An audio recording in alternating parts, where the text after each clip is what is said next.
The most important moment of Jesus' life had no miracles. No one was healed. No one was saved. No one applauded. In fact, he was alone, hungry, weak, and it was exactly there in the desert that everything began. And what if I told you that what happened there is exactly what explains what you are going through today? Because when we talk about Jesus, we usually think about the miracles. Water turning into wine, the blind receiving sight, crowds being fed. But there is one moment that almost no one talks about. Jesus' 40 days in the desert have a lot to teach us. Sometimes there are moments in life when it feels like everything comes to a stop. You do your part. You fight. You keep going. You pray. But the answer simply does not come. And the hardest part is not even the struggle itself. It is the silence. It is when you wake up every single day expecting something to change and nothing changes. It may be a door that does not open, money that never comes, an answer that never arrives, and little by little, it starts to wear down your soul. Now, let me ask you something. What if I told you that even Jesus Christ went through a moment exactly like that? A time of silence, of waiting, of hunger, and of confrontation. And it is at this point that Jesus' 40 days in the desert teach us something life-changing. The desert was not an accident. It was God's direction. In Matthew 4:1, it is written that Jesus was led by the Spirit into the desert to be tempted by the devil. That detail completely changes the way many people see this moment. It was not an accident, nor a detour on the path, but a clear direction from God. By fasting for 40 days, Jesus was not only resisting hunger, but preparing himself spiritually for something far greater. When people ask why Jesus fasted, the answer begins here, in the silence, where he would face temptation and show how to overcome the devil in the desert, not with human strength, but with spiritual authority. This biblical story teaches us that not every desert is an attack. Many times, it is training. This is where the Bible reveals that there are seasons in life that seem confusing, difficult, and even lonely. Yet they carry an invisible purpose. It is like someone entering a season of loss, silence, or waiting, without understanding why, when in fact, they are being prepared for something that requires greater maturity.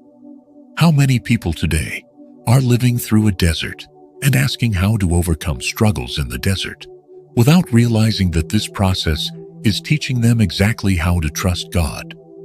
What if this season is not the end, but the beginning of something that has not yet been revealed? Fasting reveals what really controls us. In Matthew 4:2-3, it is written that after fasting for 40 days and 40 nights, Jesus was hungry, and it was exactly at that moment that the devil approached him, saying, "If you are the Son of God, command these stones to become bread." Notice this. The temptation in the desert did not come at the height of strength, but at the point of physical need. When reflecting on why Jesus fasted, it becomes clear that the confrontation was not only external, but internal, a test of self-control, identity, and obedience. There, Jesus overcomes the devil in the desert, not by giving in to the urgency of the body, but by standing firm in spiritual truth and in the Word. Then he responds, "Man shall not live by bread alone, but by every word that proceeds from the mouth of God." This passage teaches us that when someone is tired, emotionally shaken, or under pressure, their decisions tend to become rushed. How many wrong choices are born in difficult days when the mind is overloaded and the heart is vulnerable? Fasting, then, is not only about giving up food, but about learning how to overcome struggles. In moments of weakness, we must stand firm in the Word, because the Word is certainty. Even if the body is weak, if the spirit is strong, you can overcome any desert. The most dangerous battle happens in the mind. In Matthew 4:6, it is written that the devil said to Jesus, "If you are the Son of God, throw yourself down from here." Notice the subtlety. It was not just a suggestion. It was an attempt to distort his identity. After fasting for 40 days, in the middle of the temptation in the desert, the attack did not come against Jesus' power, but against who he was. By insisting with, "If you are," the enemy tried to plant doubt where certainty already existed. And that is exactly where we see how Jesus overcomes the devil in the desert, not by proving anything to anyone, but by remaining firm in what God had already declared about him. And Jesus answered, "It is also written, 'You shall not test the Lord your God.'" At this point in the story, we can learn something life-changing, because we learn that the most intense battles are not always visible. They happen inside the mind. Many people are not losing because they lack ability, but because they believe repeated lies within themselves. These are the doubts that are thrown into our minds. It is like that quiet voice that keeps insisting, "You are not enough.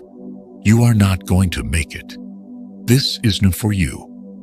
And without realizing it, the person begins to act according to that lie. How many struggles today are being fought in the mind? What if the real confrontation is not external, but the decision not to doubt who God says you are?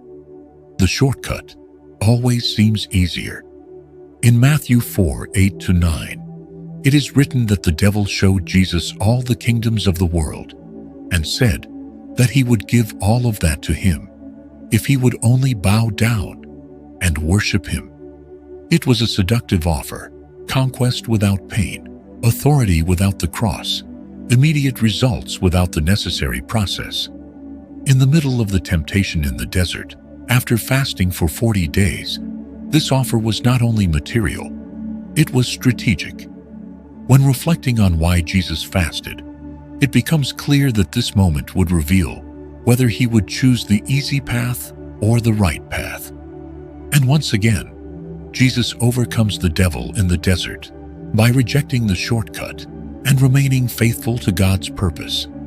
When Jesus said, "Away with you, Satan, for it is written, 'You shall worship the Lord your God, and him only you shall serve,'" the text reveals to us that not every opportunity is divine direction. Some are disguised distractions.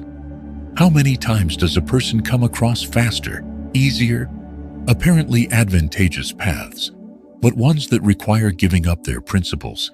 It is like wanting to grow without going through the process, to reap without planting, or to move forward without maturing. And that is where the danger lies, because the shortcut almost always seems more attractive in the moment. For those seeking how to overcome their struggles, this decision is crucial. Choosing ease or choosing purpose. So here is the question that truly confronts you. Are you seeking to live what God wants, or only what seems easier right now? Jesus overcame by using the word. In Matthew 4:7 and 4:10, it is written that in the face of each temptation in the desert, Jesus answered firmly, "It is written." He did not enter into an argument, did not try to reason with emotion, nor react impulsively. He simply declared the truth. Jesus' response did not come from feeling, but from the word.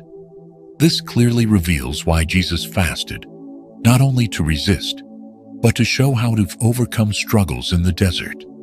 In this way, Jesus overcomes the devil in the desert, not with human strength, but with authority based on what God had already said. This biblical story teaches us that it is not enough to have faith. We must know what to stand on. This is where the Bible reveals that many people even believe in God, but do not know the word well enough to defend themselves. It is like someone trying to fix something without ever having read the manual, acting on impulse and making mistakes again and again. When doubt comes, when fear tightens, or when negative thoughts arise, what does the person respond with?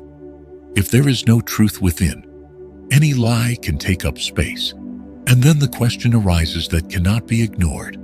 When the next battle comes, what will be the foundation of your answer, feeling or the word? The desert comes to an end, and it brings strengthening. In Matthew 4:11, it is written that after all the temptations, the devil left Jesus, and then angels came and ministered to him. That detail is powerful because it shows that the time of testing had a limit. After fasting for 40 days and facing each temptation in the desert, the moment came when the confrontation ceased and God's care was revealed. By understanding why Jesus fasted, we realize that the desert was not an ending, but a transition. And once again, it becomes clear how Jesus overcomes the devil in the desert by remaining firm until the end, without giving in, until the situation itself changes. This is the point where the Bible reveals something that strengthens the soul. What is wearing someone down today may be building something much stronger within them. Like intense training that requires effort, pain, and discipline, but later produces endurance and preparation, life works that way too. Whoever is living through a difficult moment may even ask how to overcome struggles in the desert without realizing that they are already being shaped in the process. And then, an unavoidable reflection arises. If the desert has an end, what do you need to develop now in order to be ready when this season passes? Looking at the journey of Jesus Christ here on earth, one thing becomes clear. The desert was not a mistake. It was direction. Jesus was led there, not abandoned. Fasting revealed who was in control. It showed mastery when the body was crying out. The greatest battle was not visible. It was in the mind, where identity was confronted. And in the end, victory did not come by strength, but by the word. That is how we understand how to overcome struggles in the desert. Not by running from it, but by going through it with purpose and truth. Now the question is no longer about Jesus. It is about the one who is watching. How many situations today seem confusing, difficult, silent, and yet still carry a hidden purpose? How many times does doubt try to steal your identity or ease try to pull you away from the right path? Whoever wants to learn how to trust God in the desert must decide. Will you react by feeling or by truth? Will you give in to pressure or remain firm the way He remained firm? Jesus overcame in secret to fulfill His purpose in public. And that changes everything, because it reveals that the moments no one sees are exactly the ones that matter most. What happens in silence, in internal decisions, in choices made far from people's eyes, is what defines the future. Maybe your desert is not the end, but the beginning of something you cannot even measure yet. And now comes the most important step. What are you going to do with this? Will you keep living the same way, or will you apply what you learned today? If this message spoke to you, subscribe to the channel and turn on notifications, because here you will keep learning, growing, and strengthening your faith to overcome any desert that appears on your path. Looking at the journey of Jesus Christ in the desert, it becomes clear that it was not just an isolated moment. It was a lesson. One of the first and deepest lessons that the Lord Jesus left for humanity. Because the truth is, life also leads us into deserts. Moments when everything seems to stop. Moments when the answer does not come. Moments when we are confronted, inside and out. But the desert is not a punishment. The desert is a process. It is there that God shapes us. It is there that He strengthens us. It is there that our communion with Him becomes real. Because in the desert, there is no distraction. There is nowhere to run. It is just you and God. And it was exactly there that Jesus Christ was led. And notice this, he was not there by accident. God allowed that setting, including the temptations, because temptations are part of life. Sometimes they come as shortcuts, as easy offers, as choices that seem to solve everything, but displease God. And that is where the lesson comes in. Even hungry, even under pressure, even being tempted, Jesus overcame. And he did not overcome with physical strength. He did not overcome by arguing. He overcame with the word. Every single time he answered the same way, "It is written." And that reveals something powerful. Whoever knows the word has the power to remain standing. Because it is the word that sustains you in the desert. It is the word that guides you when everything seems confusing. It is the word that strengthens you when you are weak. When you know the word, you do not remain lost. You take your stand. You overcome temptation. You overcome sin. You overcome evil. Because you are connected with God. And that is what the desert teaches us. It will exist, yes, but it does not come to destroy you. It comes to prepare you. Now let me ask you a question. What is the desert you are facing today?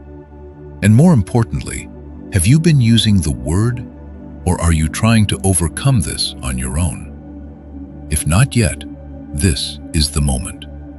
Seek, meditate, connect with God. Because in the desert, either you get lost or you find yourself with Him. And you can be sure of this. When you come out of this desert, you will not be the same. You will be stronger, more steady, more prepared. If this message spoke to you, if at any point you saw yourself in this desert, then do not let this pass you by. This special Easter series is not here by accident. It was created to take you deeper, to show you who Jesus really is and how to trust God in the desert, even when everything seems uncertain. So leave a like and subscribe to the channel, because what is coming in the next videos may completely change the way you see God and your own path. And in the next video, stay with us, the thief on the cross. His last words changed everything. Because sometimes a single moment with Jesus is enough to transform all eternity.